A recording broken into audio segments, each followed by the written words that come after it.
Good evening, friends. Today I am going to tell something about DIF account. You know about the DIF.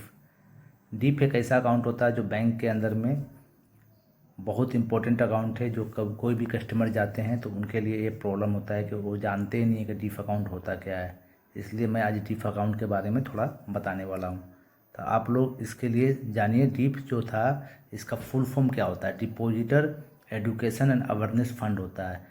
इसमें क्या होता है कि 2014 में एक स्कीम आया था बैंक के अंदर में, जिसके अंदर बताया गया था कि DIF अकाउंट में क्या प्रॉब्लम हो सकता है और उसको कैसे सॉल्व किया जा सकता है। ये बैंकिंग रेगुलेशन एक्ट के थ्रू आता है, 26A के अंतर्गत आता है। और इसमें सबसे बड़ा बात है कि DIF अकाउंट होता क्या है। किसी कस्टमर को मालूम नहीं है। किसी कस्टमर का अकाउंट है बहुत दिन से एक ही बैंक में और वो पैसा नहीं निकाल पा रहे हैं, तो वो क्या करते हैं कि भूल जाते हैं, जाते नहीं ब्रांच, और 2 साल नहीं जाते तो डोरमेंट होता है। आफ्टर 10 साल नहीं जाएंगे, वो 2 साल वाला जो डोरमेंट अकाउंट है वो कहाँ चला जाता है, फंड RBI सरकार के पास भेज देता है।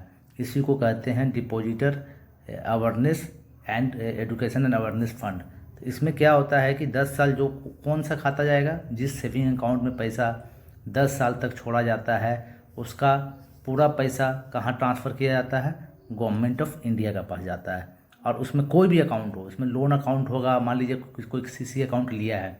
CC जानते हैं, कैश क्रेडिट बिजनेस करने वाला, रोज उस खाता को चालू ही नहीं कर पा रहा, उसमें कुछ पैसा रखा हुआ है, इन द क्रेडिट है या क्रेडिट है, तो क्रेडिट है तो वो इसका मतलब वो पैसा यूज नहीं कर रहा। बैंक का तो पैसा मान लीजिए 5 लाख का उसको क्या लोन मिला हुआ है, वो 5,10,000 रखा है, वो 10,000 रुपये का होगा। 5 लाख तो मैंने बैंक का बैंक के पास रहेगा, और वो 10,000 रुपीज़ कहाँ चला जाएगा, वो गवर्नमेंट ऑफ इंडिया के पास चल जाएगा आफ्टर 10 ईयर्स। ठीक है, ये इंपॉर्टेंट पॉइंट है। ये हरदम क्वेश्चन पूछा जाता है कि क्या उसका इंटरेस्ट जो है वो क्या गवर्नमेंट के पास जाएगा या बैंक रख लेगा। तो ये आप जान लीजिए, यदि इंटरेस्ट है तो इंटरेस्ट भी गवर्नमेंट के पास जाएगा, विथ इंटरेस्ट जाता है। याद रखिएगा, एक यदि सवाल आ गया किसी का बैंक प्रमोशन एग्जामिनेशन में, तो ये एकदम रट के रखिए कि इंटरेस्ट भी वहाँ जाएगा ही जाएगा। और तीसरा चीज़ हम बताना चाहते हैं कि इस 10 साल का क्वेश्चन पेपर में जब भी क्वेश्चन पूछता है तो ये सब तो पूछता ही पूछता है। और इसमें बाद में क्लेम करिएगा तो बैंक को एक फॉर्म देता है, उसको फॉर्म भर के दीजिएगा, तो उससे आपका क्लेम होता है। यदि कोई डेथ कर गया तब भी उसका लीगल हायर आके क्लेम कर सकते हैं। लीगल हायर का मतलब जानते होंगे, जो उनके बाल बच्चे होते हैं। हिंदी में इसलिए मैं समझा रहा हूँ कि आपको ये समझ में आए। ये बहुत इंपॉर्टेंट वीडियो है आप लोग के लिए। बहुत सारा का DIF अकाउंट बोला जाता है कि भैया क्या होता है, मालूम ही नहीं है। 10 साल तक यदि आप उसमें लेन देन नहीं कर रहे हैं, 2 साल में तो डोरमेंट होगा, 10 साल तक उस ब्रांच में नहीं गए हैं, वो पैसा भी गवर्नमेंट ऑफ इंडिया के पास चला जाता है, विद इंटरेस्ट ट्रांसफ़र हो जाता है।